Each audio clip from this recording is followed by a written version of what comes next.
My perspective on the fear of failure has changed so much in the last year. I can't believe how I used to view it. I used to think it was intangible, that it just doesn't affect me, that I am somehow superior to the vast population that suffer with it. I would always think that so many like self-improvement gurus and people in general talk about the fear of failure and why that is one of the main things that people suffer with, and that is the reason they don't achieve their goals or their dreams. And I was just like, not me, I'm better than that. I would never be affected. I'm not scared. I'm way better. The absolute ignorance and like superiority to believe that I had. Okay, first of all, what is the fear of failure? It is when you're starting something new, when you're doing a skill, when you're working towards your goal, you have a fear of failing to live up to the expectations you have. You want to achieve, say, 10% body fat. You're scared of failing, and then, oh well, you could be like the old Jake, where his like it doesn't affect him, he's better. Haha. Anyway, you could be someone who wants to achieve 10% body fat, and then you work for a few months, you see no progress, and now a sudden thing in the back of your head is just like, I'm scared. What if I fail? What does that say about me as a person? This is like the major thing that I think makes being scared of failure so bad. It's not the failure itself, it's what that says about you as a person. We have a self-image and we have an like ideal self we want to live up to. We want to be hardworking, disciplined, the type of person that achieves his goals.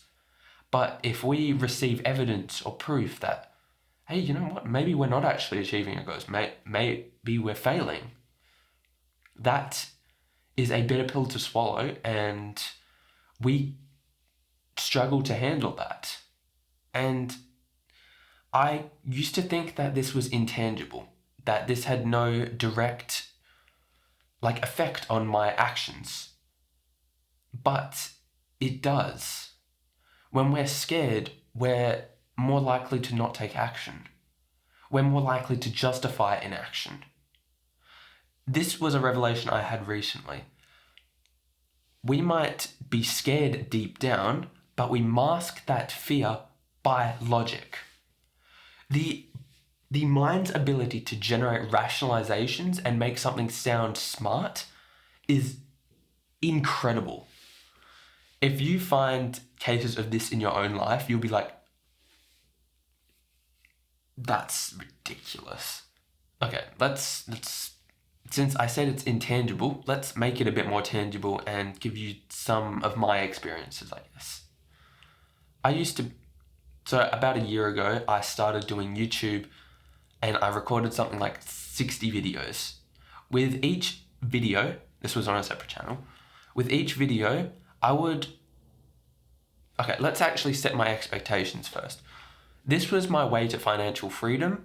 This was very important to me. I had quit my job to pursue making YouTube videos, and I was like, this has to work.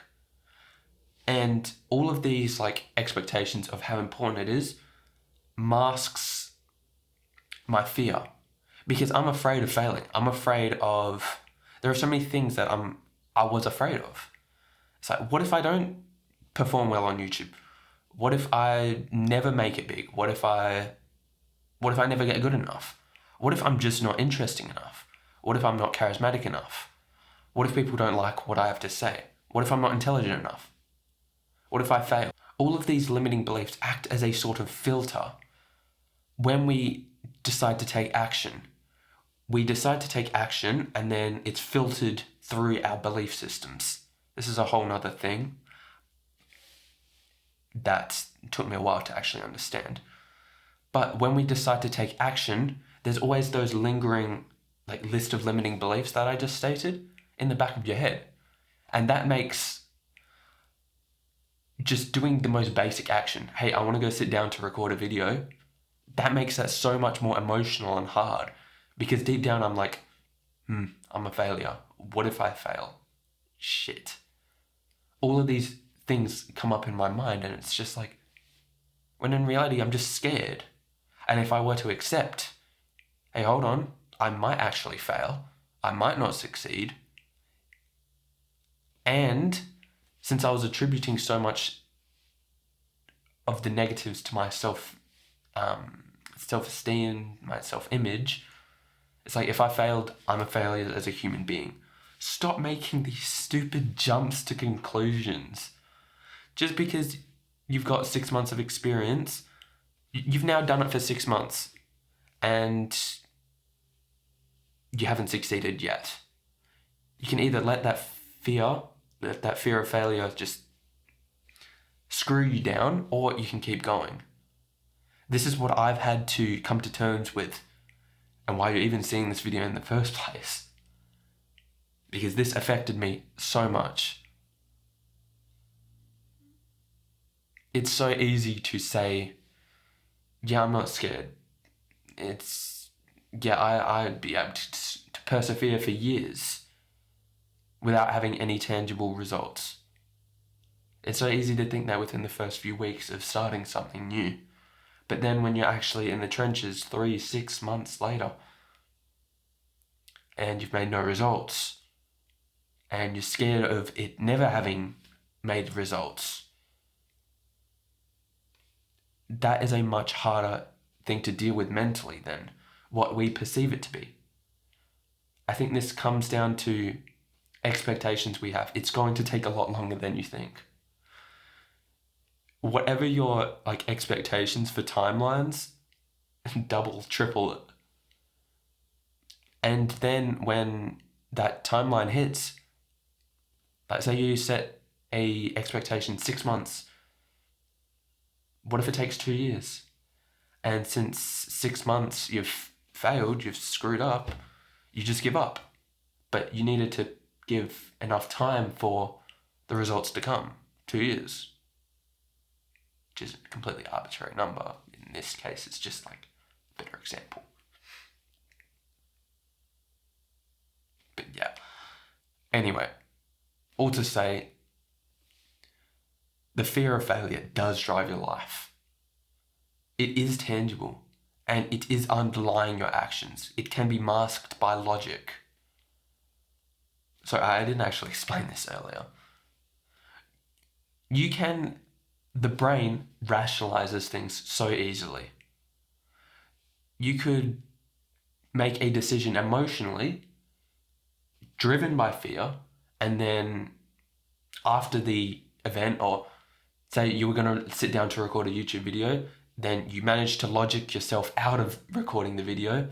Afterwards, your brain is going to logically come up with, hey, you know what? I'm not a shit person. I didn't record that video because, I was tired. And these logical arguments can feel grounded, can feel true, but they're not. They're literally just logic that has been come up with afterwards to justify the fear, to justify the inaction.